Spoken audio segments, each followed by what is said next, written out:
Chronique Siliane, livre 2, Le maître de l'oracle. Chapitre 11, La dague. Un long couloir de métal gris s'étendait devant lui. Au plafond, les dispenseurs de lumière couplés aux détecteurs de mouvement étaient un danger potentiel, certains d'entre eux avaient été piégés. Il ôta son gant de cuir noir et pressa sa main droite sur la plaque d'analyse ADN se situant à l'entrée. Un rayon balaya sa paume et une petite veilleuse blanche s'alluma sur l'un des cadrans. Blanc, c'est donc bon signe, se dit-il. Comment savait-il cela? Il l'ignorait. Il possédait toutes ses connaissances en lui, et y accéder ne lui posait aucun problème. Il s'agissait d'une telle évidence qu'en questionner la provenance semblait inutile. Il avança dans le corridor, maintenant certain que les détecteurs de mouvement n'enclencheraient pas les lasers sur son passage. Arrivé à son extrémité, il constata que 3 nouvelles branches s'offraient à lui. Le couloir de droite mène au quartier des soldats et à l'armurerie. Celui d'en face n'est qu'un piège pour ceux qui essaient de s'introduire ici. Il est bourré de capteurs en tout genre, ainsi que de nombreux moyens d'ôter la vie. Un idiot qui entrerait là-dedans n'en sortirait jamais, du moins pas en un seul morceau. Il s'agit du couloir de gauche qui m'intéresse. Il se tourna vers la branche qu'il avait sélectionnée, et parcourut un passage si long qu'il paraissait impossible d'en voir la fin. Diverses formes géométriques primaires peintes sur le sol semblaient se répéter sans cesse, formant un canevas étrange de jaune, de bleu et de rouge. Suivant les zones, certains dessins apparaissaient en majorité, une aire pour les rectangles, une autre pour les triangles, et une troisième pour les cercles. Il s'arrêta au bout de 5 minutes de marche, au niveau de la toute première section possédant des ronds. De diverses tailles et de couleurs, ils s'entremêlaient les uns les autres, au point que les fixer trop longtemps déclenchait à coup sur une forte migraine. Il sourit et tendit sa main droite vers le mur. Il posa sa paume sur la surface métallique, et effectua ainsi quelques pas jusqu'à ce qu'une partie de son bras disparaisse brusquement, comme happé par la structure. Il pivota d'un quart de tour au lieu de continuer sa progression en ligne droite, et s'avança résolument. Sans se cogner le moins du monde, il traversa sans problème pour arriver dans un nouveau corridor dépourvu de tout signe distinctif. Ce mur illusoire est très bien réalisé. Ceux qui n'en connaissent pas l'existence restent dans la galerie principale et marchent sans fin, car il fait la circonférence de la planète et ne mène à rien du tout, à part à quelques traquenards tout à fait sympathiques. Il s'avança droit devant. À plusieurs reprises, il ignora les différents embranchements qui s'ouvraient à droite et à gauche. Ici pas d'attrape-nigo, mais des salles qui n'avaient aucun intérêt pour lui. Puis, il finit par arriver dans le couloir, celui-ci était piégé et même bien piégé. Il s'autorisa une brève hésitation, puis réalisa quelques pas en avant. Une porte sas hermétique se referma brusquement derrière lui, une autre en fit de même à une vingtaine de mètres devant. Elles étaient dissimulées dans la structure, et s'abattaient en même temps, dès qu'un capteur détectait une présence. Il se trouvait maintenant enfermé dans cette section, et ne possédait plus aucun moyen de partir. Une voix synthétique s'éleva. Vous avez 15 secondes pour entrer le code. Dans une partie du mur gauche, un petit panneau coulissa et découvrit une console. 15. Il s'approcha. 14. Il leva la main vers le clavier muni de 16 touches sur chacune desquelles était gravé un nombre. 13. Il avait intérêt à saisir la bonne combinaison, car dans le cas contraire, les portes sas ne s'escamoteraient pas, et de minuscules conduits situés au plafond finiraient par diffuser un gaz mortel. 12. Il laissa ses doigts tapoter la console, presque de façon automatique, sans réfléchir. Code correct, annonça la voix. Accréditation valide. Vous pouvez procéder. Les 2 portes sas remontèrent de concert. Vous avez 15 secondes pour quitter les lieux avant le réenclenchement du système. Il franchit la section piégée d'un pas rapide, et arriva à la fin du couloir barré par une nouvelle porte sas. Sur sa droite, une plaque d'analyse ADN. De nouveau, il posa sa main et comme la première fois, un rayon la balaya, puis ouvrit l'espace devant lui. Il est maintenant temps de passer aux actes, fit une voix. Netona se réveilla en sursaut et regarda autour de lui d'un air hagard. Il se trouvait sur le Vakniel, dans la chambre que les Silians lui avaient attribuée, il s'assit sur son lit. Son souffle était court et il se sentait poisseux. La sueur collait ses cheveux sur son front et sur sa nuque. Il grimaça, il avait horreur d'être sale. Il se leva et se dirigea vers la salle de bain. Ces Scylians étaient stupides, ils étaient ennemis, mais lui avaient fourni une chambre et un espace pour se laver, ainsi que des vêtements de rechange. Cela ne se faisait pas dans les règles habituelles de conflit. Cela se révélait même contraire à l'éthique de la guerre. Il n'aurait pas hésité, si les rôles avaient été inversés, à torturer les Scylians, et à les laisser pourrir sans nourriture dans une geôle. Voilà une façon correcte de traiter son adversaire. Il prit une douche rapide, ces stupides Scylians utilisaient de l'eau pour se laver, quelle idiotie. Il enfila ensuite des vêtements propres et se dirigea vers la porte sas de sa chambre. Il savait que des gardes se relayaient en permanence de l'autre côté. Il actionna le petit communicateur qui se situait juste au-dessus du capteur qui déclenchait l'ouverture. Ce capteur avait été bridé pour lui, l'empêchant de quitter ses quartiers. Bien sûr, il avait déjà essayé, mais les Scylians n'étaient quand même pas stupides à ce point. « Je veux parler à celle qui se nomme Iridris », demanda Netona. Il y eut un léger silence, puis une voix masculine répondit « D'accord ». Maintenant, il suffisait d'attendre. Il s'assit dans un des fauteuils de sa chambre, et patienta pendant de longues minutes. Il se mit à pianoter de façon nerveuse sur le bras de son siège, sans en avoir véritablement conscience. Quand au final, la porte sas s'ouvrit et que la silhouette d'Iridris se découpa dans la lumière du couloir, il se leva d'un bond. Iridris entra et se posta devant lui. « Que se passe-t-il » demanda-t-elle. « Je suis prêt » affirma Netona. « Vous pouvez m'emmener pour trouver votre objet. Je sais où il se situe et comment y accéder. » Iridris haussa un sourcil. « Et que nous vaut ce brusque changement d'attitude » questionna-t-elle. « Disons que j'ai réfléchi. » Iridris soupira et secoua la tête, avant de s'installer dans l'autre fauteuil. « Et vous croyez franchement que je vais me contenter de cette explication » dit-elle. « Il va falloir que vous me donniez plus de détails si vous souhaitez gagner ma confiance. » Netona s'assit à son tour. Il n'avait pas très envie de s'épancher auprès de quiconque, et certainement pas à un Scylian, même si ce Scylian était une femme et qu'il la trouvait plutôt jolie. « Vous voulez récupérer votre objet ? Alors, c'est à vous de me faire confiance, » affirma-t-il. Iridris secoua lentement la tête. Netona se renfrogna et pendant quelques secondes il ne dit plus rien. Puis, peu à peu, un sourire apparut sur son visage. « Faisons un marché, » proposa-t-il. « Vous avez besoin de moi pour chercher votre dague, et moi, je souhaite repartir vers la Confédération. Nous voulons tous les deux quelque chose que l'autre peut fournir. » « Hors de question que vous quittiez le Vakniel » affirma Iridris. « Vous représentez un trop gros danger pour nous. Dans ce cas, oubliez votre précieux bibelot. » Ils s'observèrent sans dire un mot, se jaugeant mentalement, comme deux adversaires se préparant à combattre. Finalement Netona brisa le silence. « Si vous me laissez repartir, je peux vous promettre sur l'honneur que jamais plus l'ordre nouveau ne s'en prendra à vous. » « Vraiment » s'exclama Iridris. « Même si votre chef vous le commande ? Pourquoi me demanderait-il cela, alors que la race des Scylians a disparu à tout jamais ? Votre planète n'est que ruine, et vous, vous êtes tous morts en essayant de vous échapper. Plusieurs mois dans l'espace, sans vivre, cela ne pardonne pas.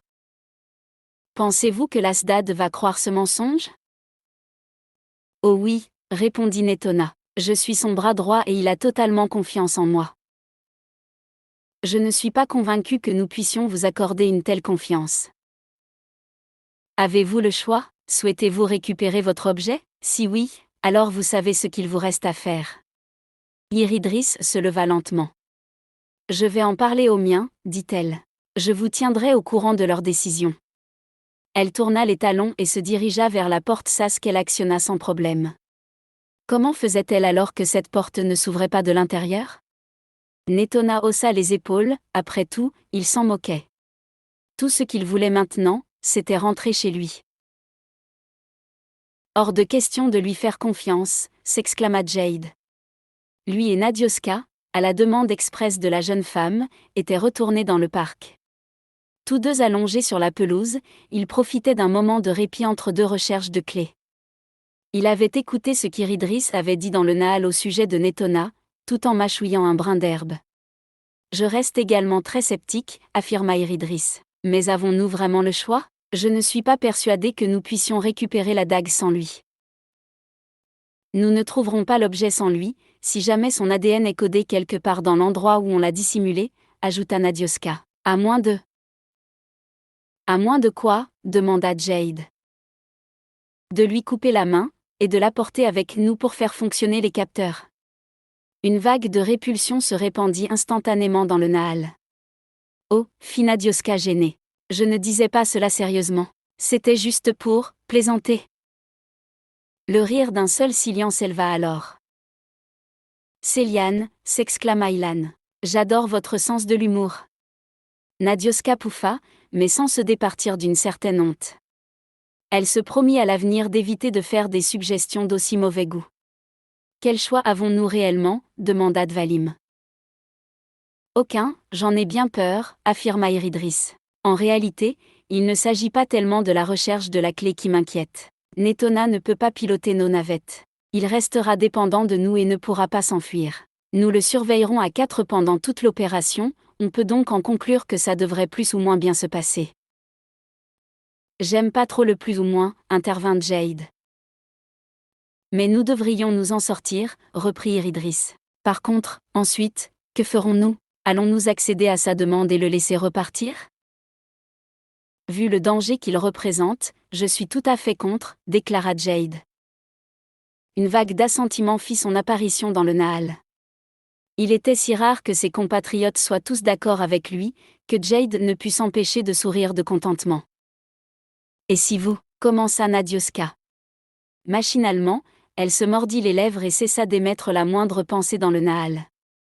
Et si vous, quoi ? Demanda Jade en tournant sa tête vers elle.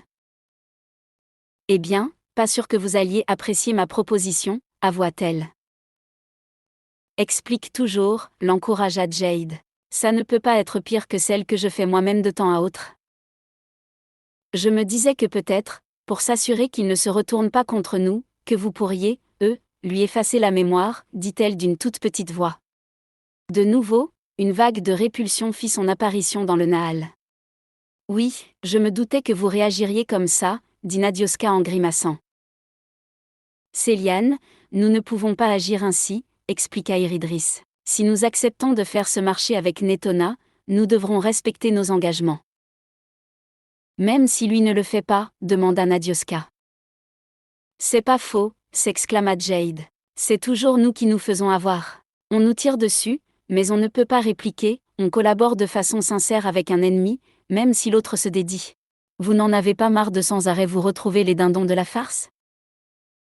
Nous avons des principes, intervint Dvalim. Que cela te plaise ou non, nous n'avons pas l'intention d'en changer. Si nous faisons un marché avec Netona, nous respecterons notre engagement. Ah oui, quel qu'en soit le prix à payer, car le jour où nous verrons les escadrons de l'ordre nouveau débarquer sur le Vakniel, nous serons bien contents d'avoir une super philosophie de vie. Le silence se fit dans le Nahal. De nombreux remous d'inquiétude avaient fait leur apparition et s'entrechoquaient, réalisant de plus grandes vagues. Au fond de cet océan d'angoisse, quelque chose monta jusqu'à la surface, comme une série de bulles d'oxygène créées par un plongeur. Elles se réunirent en une seule, et formèrent un gigantesque ballon semi-transparent, d'un bleu miroitant qui s'éleva au-dessus de la mer agitée. Nadioska se releva de façon brusque pour se mettre en position assise, et fascinée par le phénomène, elle focalisa toute son attention dessus. Tous les Silians connectés en firent d'ailleurs de même, en cessant totalement leurs activités. Les cuisiniers abandonnèrent provisoirement la préparation des repas, les ouvriers lâchèrent leurs outils, les décorateurs se figèrent, et les mains des navigateurs glissèrent de la table des commandes du vaisseau cité. De l'immense bulle sortit un chant, mélodieux et apaisant, qui se diffusa comme une brise printanière sur tout le Nahal. Sa beauté se révélait si poignante, qu'une larme s'échappa des yeux de Nadioska, incapable de contenir ses émotions. La totalité des Silians connectés se retrouva hypnotisés et happés par le phénomène, à tel point qu'ils perdirent toute notion du temps. Ils s'abandonnèrent, se laissant flotter sur un océan calme et chaud où plus aucun sentiment négatif n'existait. L'atmosphère devint brillante et dorée, comme éclairée par un soleil jaune éclatant. Tout paraissait plus beau, plus lumineux, plus chaleureux. Du chant féerique s'éleva quelques paroles à peine audibles, des murmures modulés par des milliers de voix. Que la peur ne vous paralyse point, enfants de Zilaria. La quête doit être accomplie. Puis, peu à peu, la mélodie faiblit, et bientôt la bulle disparut en s'évanouissant dans l'espace du Naal. Les Silians reprirent contact avec la réalité, et constatèrent que seulement une fraction de seconde s'était écoulée. Le silence avait de nouveau envahi le Naal, mais chacun se sentait apaisé et serein. « Je ne sais pas ce que c'était, » murmura Nadioska, « mais qu'est-ce que c'était beau !» Iridris avait conduit Netona dans une des cellules de la ruche. Le lieutenant de l'ordre n'en revenait toujours pas, les Silians avaient accepté son marché sans discuter. Quand il avait demandé à Iridris le pourquoi de ce brusque revirement, la jeune femme, les yeux perdus dans le vide, avait tout simplement murmuré « Il s'est passé quelque chose d'incroyable ». Netona n'avait pas réussi à en apprendre plus, et à présent, il devait l'avouer qu'il n'en avait rien à faire. Le plus important pour lui, bientôt quitter ce vaisseau cité pour rejoindre sa propre civilisation. Bien sûr, quelques doutes persistaient quant aux Silians, allait-il vraiment honorer le contrat ? Au fond de lui, Netona sentait que oui. Il enfila la combinaison siliane, surveillée par 3 gardes, et aidé par Iridris. Elle lui expliqua que cette combinaison le protégerait en cas de problème, mais lui se contenta de ricaner. Là où ils allaient, aucun vêtement, même le plus extraordinaire, ne pourrait les empêcher de mourir. Ces Silians se révélaient parfois d'une naïveté déroutante.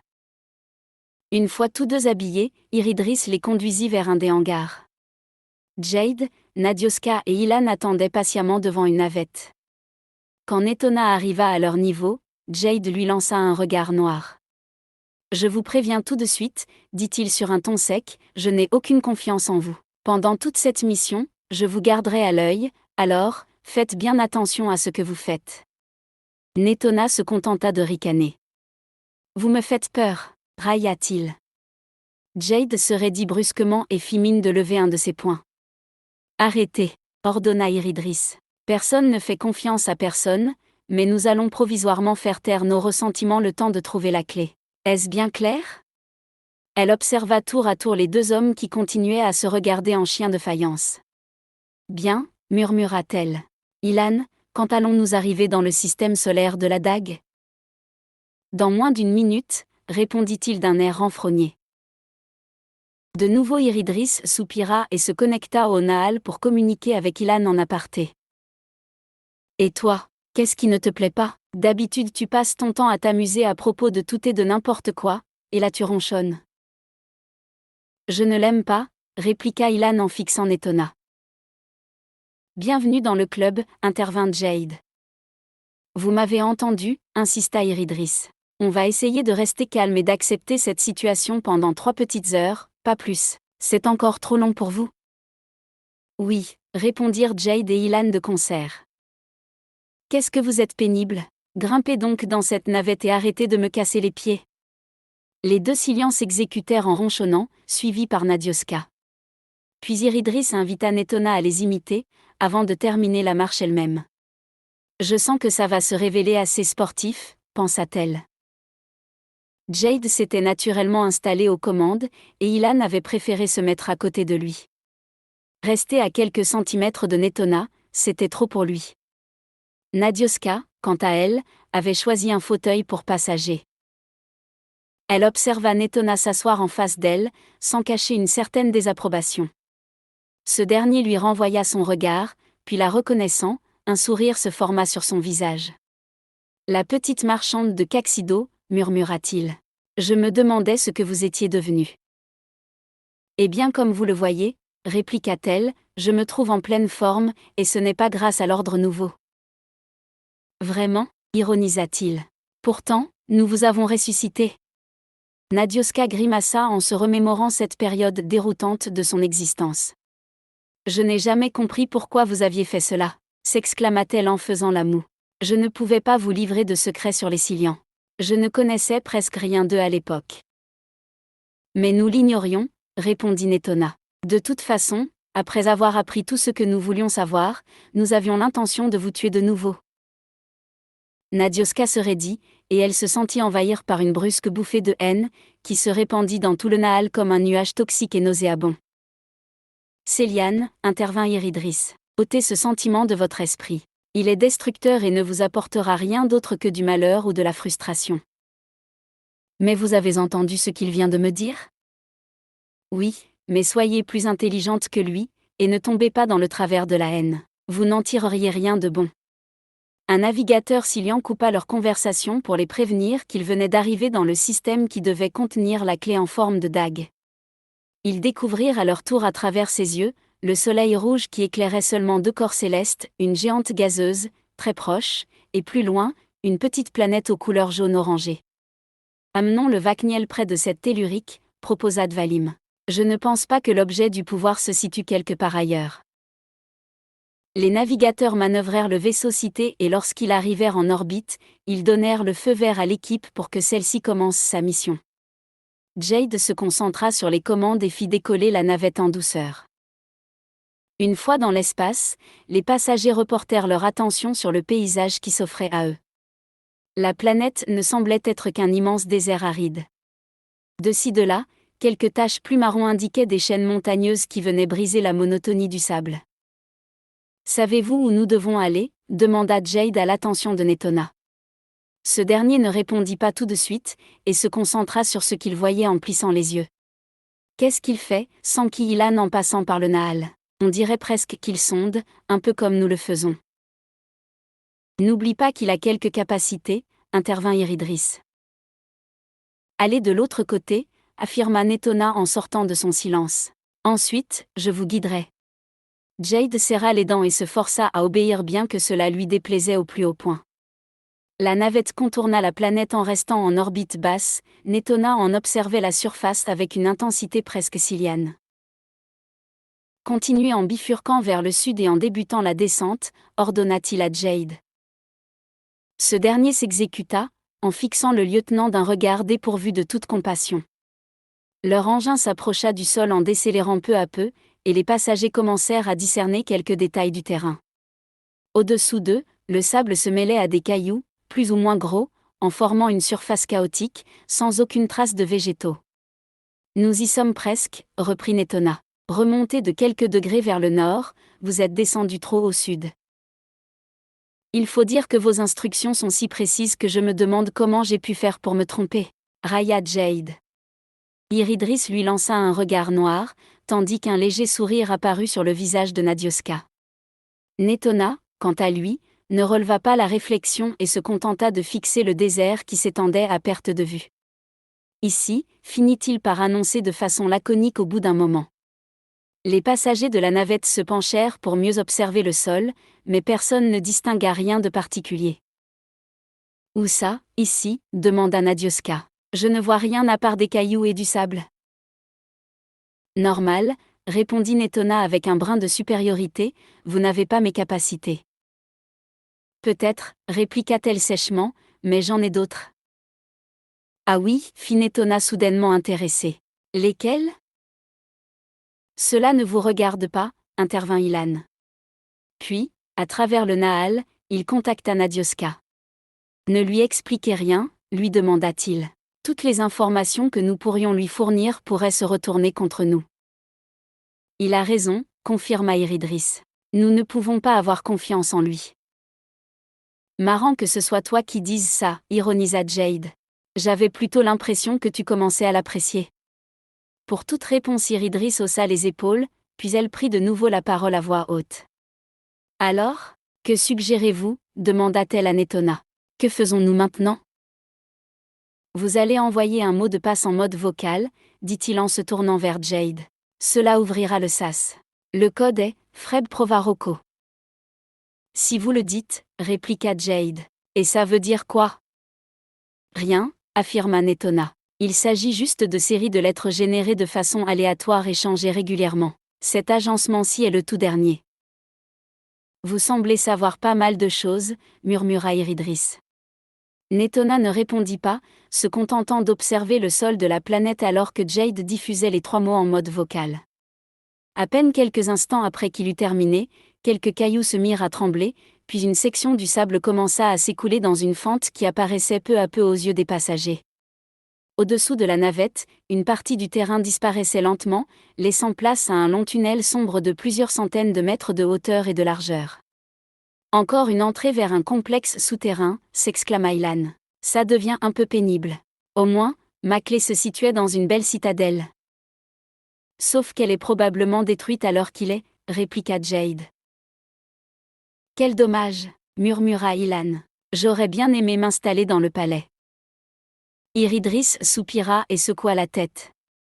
Ton cas reste désespérant, mon pauvre Ilan, dit-elle en passant par le Nahal. Le sol et les cailloux autour de l'orifice cessèrent de trembler, indiquant que le mécanisme venait de s'arrêter. Il serait peut-être temps que vous daigniez descendre là-dedans, proposa Netona sur un ton sarcastique. À moins que vous préfériez continuer à deviser sur ce merveilleux palais perdu. Jade se raidit, mais se força à demeurer silencieux. Il sentait que s'il ouvrait la bouche, rien de bon n'en sortirait. Il se concentra donc sur les commandes de l'appareil pour le diriger vers le trou béant. Tout comme pour leurs précédentes expériences, il pilota la navette avec précaution, sondant mentalement les alentours pour éviter les obstacles ou les pièges éventuels. Attention, le hangar se trouve à 50 mètres au-dessous de nous, affirma Netona au bout de 2 minutes de descente. Comment savez-vous cela ? Demanda Iridris. Je le sais, un point c'est tout, répondit-il sèchement. Quel personnage sympathique, s'exclama Ilan en passant par le Nahal. Je suis heureux de faire cette mission avec lui. Un vrai bonheur, continua Jade. J'aurais été déçu de rater ça. Jade posa la navette en douceur dans une immense salle dont les lumières venaient de s'allumer. Elle ressemblait à celui du premier complexe qu'ils avaient visité, il était tout aussi vide. Allons-y, ordonna Netona en se dirigeant vers le sas de sortie. Intervint Jade. Faut d'abord que je vérifie la pression de l'air, le taux d'oxygène et la température. Tout est correct, affirma le lieutenant. D'abord, je vérifie. Netona haussa les épaules. Jade effectua quelques analyses, avec regret, confirma qu'effectivement tout était parfait. Netona descendit en premier, tandis que les autres le rejoignaient, il observa les lieux avec attention. Comment allons-nous procéder ? Commença Iridris. Je passe devant et vous me suivez, ordonna Netona. Alors que Jade ouvrait la bouche, le lieutenant le coupa aussitôt. Et je vous conseillerais fortement de vous conformer à mes instructions. Cet endroit possède de nombreux pièges mortels. Alors, si vous souhaitez demeurer vivant, vous savez à présent quoi faire. Ah merci, fit Jade sur un ton de faux soulagement.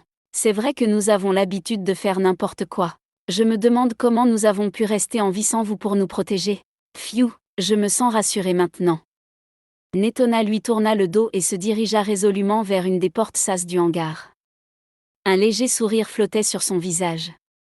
Ce ciliant agaçant et à la forte tête possédait un certain humour. Il se reprit rapidement.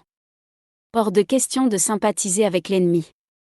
Son rictus disparut et il se concentra sur les 5 portes sas que proposait cette salle. La seconde en partant de la gauche, pensa-t-il. Il se dirigea vers elle et posa sa main sur le capteur d'ouverture, la porte s'escamota pour faire apparaître un long corridor blanc.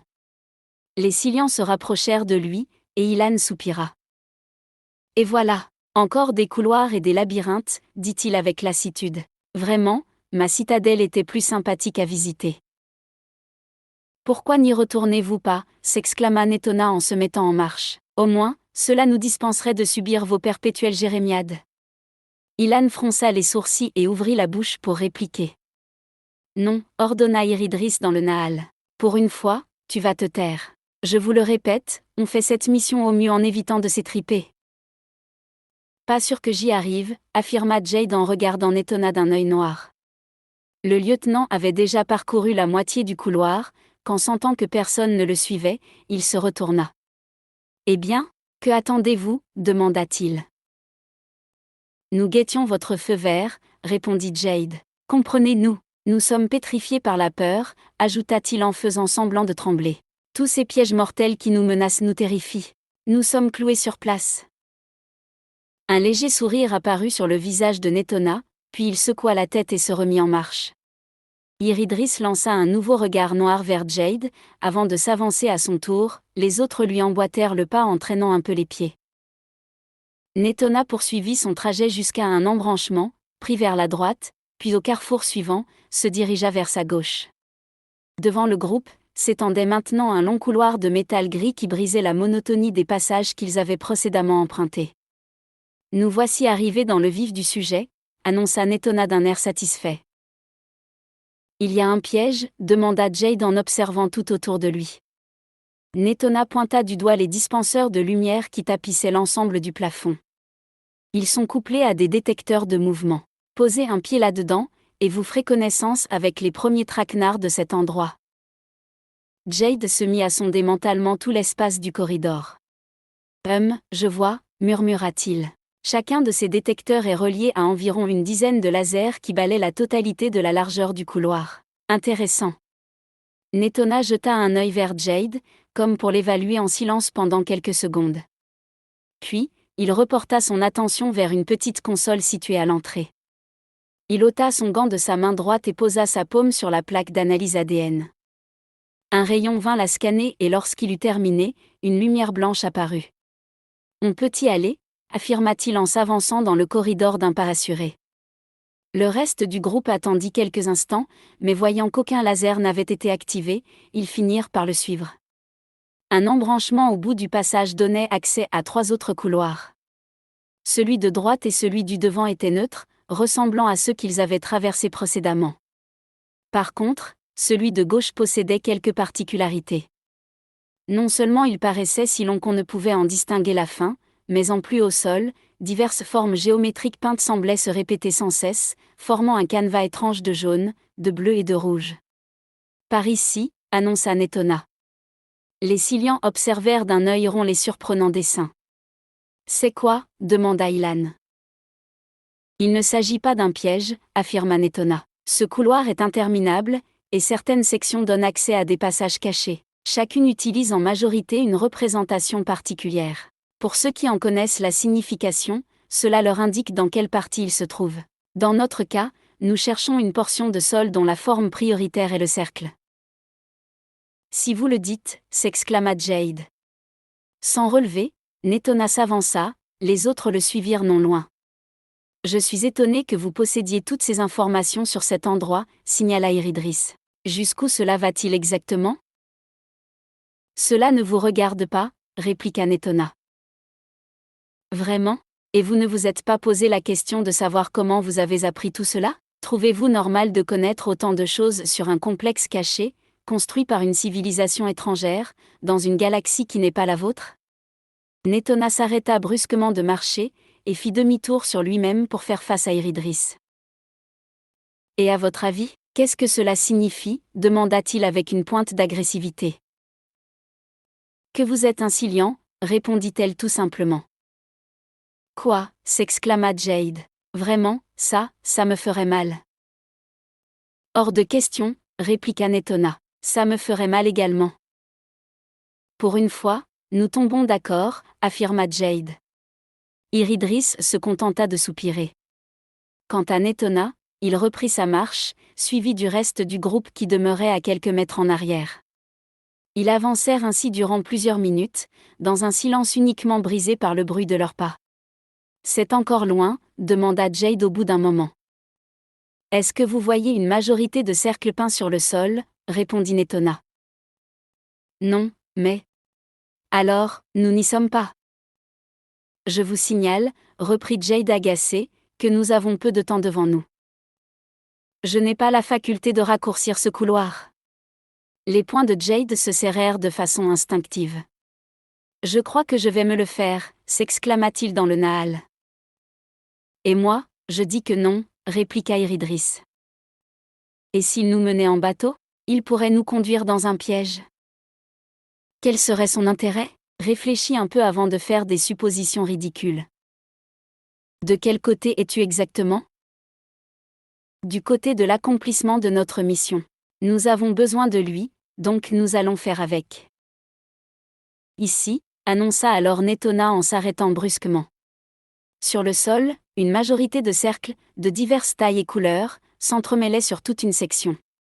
Ilan les fixa, puis afficha une grimace. Ces figures géométriques me donnent mal à la tête. C'est fait exprès, affirma Netona en posant une main sur le mur de droite. Il se mit à avancer doucement, sous les yeux interrogateurs des Silians. À votre avis, qu'est-ce qu'il fait demanda Ilan dans le Nahal. Ses amis ne répondirent pas, se contentant d'observer le lieutenant de l'ordre sans comprendre. L'avant-bras de Netona disparut bientôt à l'intérieur de la paroi. Le mur illusoire se trouve ici, annonça-t-il. Il s'avança résolument vers lui et le traversa, sous les yeux encore plus perplexes des Silians qui le virent fondre à l'intérieur. Un moment de flottement s'établit dans le groupe jusqu'à ce que la voix de Netona ne les interpelle depuis l'autre côté. « Alors, vous venez » s'écria-t-il. « Je croyais que nous étions pressés. » Jade tenta en premier, et prudemment passa au travers de l'obstacle visuel. Constatant qu'il n'y avait aucun souci, il appela ses amis à son tour. Ils franchirent un à l'illusion et lorsqu'ils furent tous de nouveau réunis, Netona reprit la tête de la délégation en les dirigeant dans de nombreux couloirs, qui ne possédaient aucune distinction particulière. « Il a vraiment l'air de savoir où il va », remarqua Ilan avec une pointe d'agacement. « Il n'hésite jamais sur le chemin à emprunter quand il arrive dans un embranchement. » « Comme quoi, nous devons travailler avec lui », renchérit Iridris. « Peut-être qu'il fait semblant », répliqua Jade qui ne souhaitait pas admettre que Netona leur était utile. Iridris lui lança un regard noir. « Je suis très étonné », intervint Nadioska jusqu'alors silencieuse. « Comment se fait-il que lui connaisse autant de choses, alors qu'aucun d'entre nous ne savait aussi bien où trouver nos clés ?» Exact, renchérit Ilan. C'est à peu près où je voulais en venir. Il paraît maîtriser la disposition des lieux, alors que nous avons découvert au fur et à mesure de notre exploration. Je l'ignore, avoua Iridris. Lui seul pourrait répondre à cette question, mais il ne semble pas très enclin à nous en parler. Netona s'arrêta brusquement devant un nouveau couloir, coupant court à la discussion des Silians. Jade s'approcha de lui et observa l'espace qui s'étendait au-delà. « Eh bien, dit-il, qu'est-ce qu'il y a de particulier ici ?» Netona eut un petit ricanement. « Entrez et vous verrez. » Jade se força à demeurer calme, et pour éviter tout dérapage, préféra ne rien répondre. « Je vais y aller, » annonça Netona. « Vous, restez là pour le moment. Je vais devoir désactiver le piège. Pendant quelques secondes, nous serons totalement séparés. Si les portes sas ne s'ouvrent pas dans moins d'une minute, c'est que j'aurai échoué et que je serai mort. Vous devrez alors continuer seul. De toute façon, nous y sommes presque. » Sans attendre de réponse, il s'avança dans le couloir. Une porte sas se referma de façon brusque derrière lui, le coupant du reste du groupe. Jade posa une main sur la porte avec prudence, et sonda mentalement l'espace qui se situait au-delà. « Il est toujours là », annonça-t-il aux autres. « Il y a une voix qui fait un décompte. »« Comme un compte à rebours ?» demanda Ilan. « Tout à fait », répondit Jade. « Il s'approche d'une console. J'ai l'impression qu'il tape un code. » « Pour rouvrir la porte sas ?» questionna Nadioska. « Pour actionner les deux portes sas », expliqua Jade. « Il est coincé dans le couloir. S'il ne fait pas la bonne combinaison avant la fin du décompte. » Il ne termina pas sa phrase, la porte sas sur laquelle il avait la main posée était en train de s'escamoter dans le plafond. « Suivez-moi en vitesse », ordonna Netona qui se tenait au milieu du corridor. « Le piège se réenclenchera automatiquement dans 15 secondes. » Ils traversèrent tous la section dangereuse d'un pas rapide, presque en courant pour arriver devant une nouvelle entrée fermée, munie d'un capteur sur son côté droit. « Nous y sommes », annonça Netona. Avec une certaine hésitation qui n'échappa pas aux Silians, il posa sa main sur la plaque. Un rayon émana de celle-ci et balaya la paume de Netona, la porte sas s'ouvrit devant lui. À la grande surprise de tous, y compris du lieutenant de l'ordre, la porte ne donnait ni sur un couloir ni dans une salle. Il n'y avait qu'un simple petit renfoncement et un piédestal sur lequel était installé un bijou en forme de dague dont la poignée possédait un magnifique rubis qui renvoyait de multiples traits de lumière écarlate. Juste à côté d'elle, un fourreau de métal gris gravé de nombreux symboles et muni d'une lanière de cuir rouge attendait de servir à nouveau. Iridris s'approcha de Netona. « Pourquoi hésitez-vous à la prendre ? S'enquit-elle. Cet objet vous est destiné. » Netona tourna son visage vers elle. « Vous allez me permettre de récupérer cette dague ?» demanda-t-il en fronçant les sourcils. « Sa lame m'a l'air aussi affûtée qu'une arme véritable. Je pourrais l'utiliser contre vous. » Iridris se contenta de secouer la tête. « Vous ne ferez pas cela » murmura-t-elle. « Je le sais. Et allez-vous me laisser repartir dans la confédération avec elle, puisqu'elle m'est destinée? Pourquoi pas, fit Iridris avec un doux sourire mystérieux. Hors de question, affirma Jade. Nous devons employer les 5 objets réunis pour trouver une solution concernant les innommables. Les innommables? Il s'agit de votre problème, répliqua Netona. Pas du mien. Puis, il avança résolument la main vers la dague et la prit au creux de sa paume. À son contact, il ressentit de légers picotements et envahi par une torpeur étrange, il ferma les yeux. La salle de commandement des forces armées ilariennes ressemblait à une fourmilière en ébullition. De nombreux gradés et tacticiens allaient et venaient, slalomant entre les consoles et écrans de surveillance qui parsemaient l'immense endroit. Un bruit constant planait, mélange de paroles échangées, de froissements de papier, et de bips et ronronnements d'ordinateur. Au milieu de l'agitation, Skyle lisait les rapports qu'un officier lui avait apportés.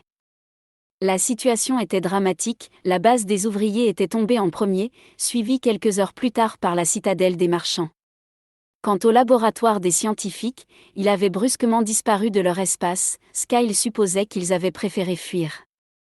Il fronça les sourcils, il ne pensait pas que la guilde des savants se révélerait aussi lâche. À présent, il ne restait plus que 2 clés aux mains des Ilariens, la sienne et celle de Lisette, demeurées sur leur planète mère Ilaria. Un sombre pressentiment envahit Skyle, il allait être le prochain sur la liste. Il jeta machinalement les rapports sur une table, déjà encombrée de nombreux papiers, et chercha son second du regard. Calérum, un homme à l'apparence frêle, mais qui s'était toujours révélé d'une grande force de caractère dans les situations extrêmes, était en train de saisir sur une console les dernières positions des vaisseaux ennemis, afin qu'elles s'affichent sur le panneau tactique géant occupant un pan entier de mur. Skyle s'approcha de lui. « Nous sommes les prochains », lui dit-il tout simplement. Calérum acquiesça. « J'en étais venu à cette conclusion », affirma-t-il en rentrant les données finales. Il se retourna ensuite vers son chef. « Que faisons-nous » demanda-t-il. « Sans l'arme ultime, nous ne pourrons pas tenir face à la puissance déployée par notre adversaire, mais nous allons nous arranger pour vendre chèrement notre peau. Nous tomberons, mais nous devons absolument fournir une chance de survie à Zilaria. » Calérum acquiesça de nouveau. « Le mieux dans ce cas, reprit-il au bout d'un léger temps de réflexion, c'est d'essayer de les piéger. » Il récupéra un crayon et une feuille blanche qui traînaient non loin de lui, et réalisa un croquis sommaire du système solaire de Xandaratrei. « Plaçons une partie de notre flotte autour de cette base, expliqua-t-il. Les innommables croiront qu'il s'agit de ce qu'il subsiste pour nous protéger. Quant au reste, nous le divisons en 3 sections. Nous en mettons une ici, ici et ici. » Il dessina des croix rudimentaires bien loin de la planète, elles formaient un triangle qui englobait largement la totalité de Xandaratrei. « Dès qu'ils pointeront leur nez, continua-t-il, nous ordonnons à toutes nos forces de foncer sur l'ennemi. Ils vont se retrouver pris en tenaille. Malgré notre sous-effectif, nous devrions leur faire pas mal de dégâts. De plus, ajouta Skyle, il faudrait commander aux différentes sections de rabattre nos adversaires vers notre base. Ainsi nous pourrions utiliser nos canons et nos missiles orbitaux. Calérum acquiesça. Il s'agit sans nul doute de ce que nous pouvons faire de mieux. Mais ce ne sera pas suffisant, murmura Skyle. Calérum pointa du doigt un gros point rouge sur le tableau stratégique. D'après nos renseignements, ils sont 10 fois plus nombreux que nous, affirma-t-il. Il nous faudrait un miracle. Sauf que je n'y crois pas, déclara Skyle avec une certaine amertume. Moi non plus, fit Calérum dans un souffle. Au fait, savons-nous pourquoi l'arme ultime n'a pas fonctionné? Skyle secoua la tête. Nous n'avons que des suppositions. D'après la caste des savants, elle était correctement calibrée. Le code des particules à détruire correspondait parfaitement bien à l'un des composants de la structure des vaisseaux innommables. Nous avons envoyé l'ordre d'activation, mais elle n'a jamais démarré. Un problème interne à l'arme? D'après le maître de l'oracle, nos ennemis auraient intercepté les ondes des clés du pouvoir et auraient réussi à les bloquer. À ce sujet, il est temps que j'aille déposer la mienne en lieu sûr. En attendant, mettez le plan à exécution. Bien compris. Skyle s'éloigna, il devait à présent suivre les instructions laissées par Orlim. Elles étaient claires et précises, exactement ce que Skyle appréciait. D'ailleurs, Orlim s'était révélé d'un sang-froid étonnant depuis plusieurs mois. Lors de la dernière réunion du Grand Conseil, il leur avait expliqué avec moult détails comment ils allaient tomber sous les coups des Innommables. Certains, et plus particulièrement Kill de Minoc, avaient refusé cette hypothèse catastrophique, répliquant que la civilisation ilarienne existait depuis des milliers d'années, qu'elle s'était implantée dans toute la galaxie et qu'elle avait les forces militaires suffisantes pour se défendre. Qu'il s'était ensuite tourné vers Skyle afin qu'il confirme ses affirmations, mais ce dernier n'avait rien dit, laissant qu'il entre le désarroi et la panique. Orlim leur avait alors exposé son plan final, plus aucun autre ne serait nécessaire après. Il prévoyait le départ des survivants vers la galaxie la plus proche afin d'échapper aux Innommables. Ce voyage durerait plusieurs centaines d'années. Puis, il avait prédit le retour des « enfants de Zilaria » dans plusieurs milliers d'années. Les membres du Grand Conseil avaient immédiatement réagi. Il était impossible à l'oracle de pronostiquer l'avenir sur une aussi grande période. Seul, Olif avait froncé les sourcils et regardé Orlim avec attention. Olif savait quelque chose, Skyle en était persuadé. Quoi qu'il en soit, il avait soutenu les annonces d'Orlim et les autres avaient fini par l'accepter. Le maître de l'oracle avait alors distribué à chacun des membres une liste d'actions à effectuer de façon impérative. Parmi elles, dissimuler chaque objet du pouvoir, prononcer le mode de commande à voix haute et programmer certains codes sur des séquences ADN particulières. Il n'avait pas voulu en dire plus, craignant que diffuser trop d'informations ne réduise les chances de réussite. Abattu, le Grand Conseil avait tout accepté en bloc. À présent, c'était au tour de Skyle d'agir. Arrivé devant la cache spéciale dont il avait demandé la construction sous les instructions d'Orlim, il y déposa délicatement la clé en forme de dague, ainsi que le petit fourreau qu'il avait pris le loisir de faire fabriquer. « Valira » murmura-t-il. Le rubis se mit à luire d'une magnifique lueur rougeâtre. Skyle jeta un dernier coup d'œil à l'ensemble et referma le panneau avec une certaine réticence. Puis, il récupéra un appareil dans une de ses poches et programma l'ouverture de la plaque avec la séquence ADN donnée par Orlim. Ainsi, à l'avenir, une seule et unique personne serait en mesure d'accéder à la clé. Alors qu'il venait tout juste de terminer, une alarme étourdissante retentit dans le complexe militaire. Skyle approcha de sa bouche le même dispositif qui lui avait servi à verrouiller le panneau et appela. « Calerum ?» Au bout de quelques secondes, la voix de son assistant se fit entendre. « Les Innommables se trouvent déjà là », annonça-t-il, répondant de cette façon à la question que Skyle avait l'intention de poser. « Notre flotte était-elle en place ?»« Pas tout à fait, » hésita Calerum. « Je crains fort que l'ennemi n'ait repéré 2 de nos sections avant d'entrer dans le système. » La situation ? Calerum conserva le silence pendant plusieurs secondes. Désespéré, fit-il finalement d'une voix brisée. « Je vous rejoins, » dit Skyle avant d'éteindre son appareil. Il regarda une dernière fois la cache qui contenait maintenant la clé et son fourreau. La gorge nouée, il posa une main sur le panneau et murmura « Je ne sais pas qui vous êtes. On m'a juste expliqué que vous serez un de nos descendants. Je vous en conjure, vous, pour qui cette clé est destinée, vengez-nous. Utilisez-la pour activer l'arme ultime et détruire tous les Innommables. Puis, une fois que cela sera fait, restaurez la grandeur de Zilaria, votre patrie. Ce sont là mes toutes dernières volontés. » Il laissa retomber sa main puis tourna résolument les talons. Il allait rejoindre son second et partager avec lui ses ultimes minutes d'existence. Netona ouvrit les yeux. La dague se balançait lentement au bout de sa lanière, derrière lui, il sentait que le groupe de Cillian le regardait avec curiosité. « Vous allez bien ?» demanda Jade sur un ton sec. Netona se retourna vers lui pour lui faire face. En temps normal, sa première réaction aurait été de lui donner une réplique cinglante pour remettre cet idiot à sa place, mais étrangement, un sentiment de vague sympathie s'installa, et pour la première fois, il considéra Jade comme un membre de sa propre famille. Mortifié par ce sentiment qu'il n'avait pas prévu, il se contenta de tourner les talons et de se diriger vers la sortie. « Allons-y avant qu'il n'arrive », dit-il pour toute explication.